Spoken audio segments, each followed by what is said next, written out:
The truth about dinosaurs and people who have actually time traveled. All right, well, I know it's sort of hard to believe, but people who have time traveled, there's been maybe 3 or 4, at least that I can remember in my mind, that have actually traveled time. But the reason they never made it back is because, picture if you could have God talking through you. Do you think you'd be like, hey, God, I only want you to talk to me today. I want you to stop talking to me because it's freaking me out, you know? It would be freaky, and you would be like, wow, this is amazing. But you'd also want to keep it because you'd know that it was something important that everyone needs to know.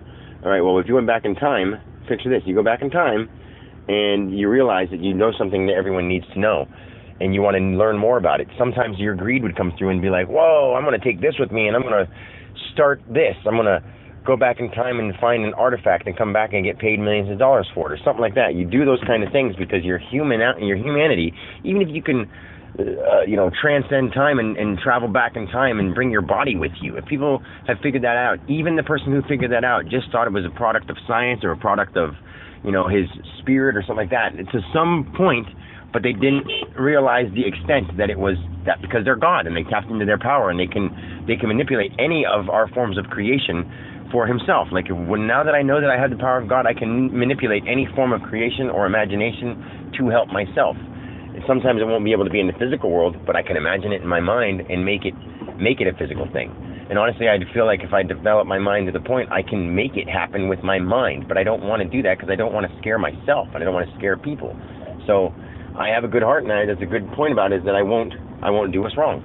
Anyway, with the dinosaurs and all that stuff, the reason that he had to end dinosaurs is because the few people that had made it there, anytime that a person, like picture if there was a person during the time of dinosaurs, it takes a long time for a person, it takes 9 months just to make another person in the belly, 10 months, 120, 180 days, I guess. And then, it takes 4, 5, 6 years, at least 7 years before a kid is going to be sturdy enough to take care of themselves a little bit. Like a 3-year-old can, quote unquote, take care of themselves, but it couldn't fight off a mountain lion or couldn't fight off a saber-toothed tiger, right? Well, if humans were alive during the times of dinosaurs, which they were, they never had time to grow. They would have to hide, and when they would come out into the open, they would be killed because they're no match for a dinosaur.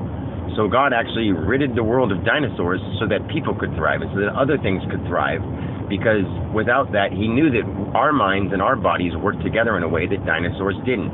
So even though dinosaurs were big and strong and fierce and monstrous, that wasn't ultimate power. Power is love. Love is the ultimate power. Beyond all strength, beyond all thought and creativity, love is the ultimate power, because without it, it's all for the wrong reason. You can have ultimate power and no love, and it's for the wrong reason. You can have ultimate, you could be a genius with no love, and it has no reason. The only reason to anything is love and secondary experience. Like, you want to experience it so that you can increase your love, so you can increase your understanding and your acceptance. Like, you have to experience things that you don't like in order to realize how much you really like the things you do. It's wild and it's awesome. All right, well, I'm going to try to jam out. I'm driving to Cambridge Springs to pick up empty trays for work, and I just sort of want to relax and listen to my songs today. I love you. I love everybody. I love God. God loves me. God loves you. God is all.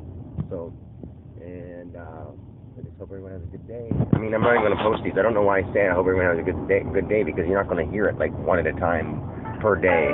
But it's one of those things where I don't know, I just don't know how to stop recording sometimes. So anyway, I'll talk to you later.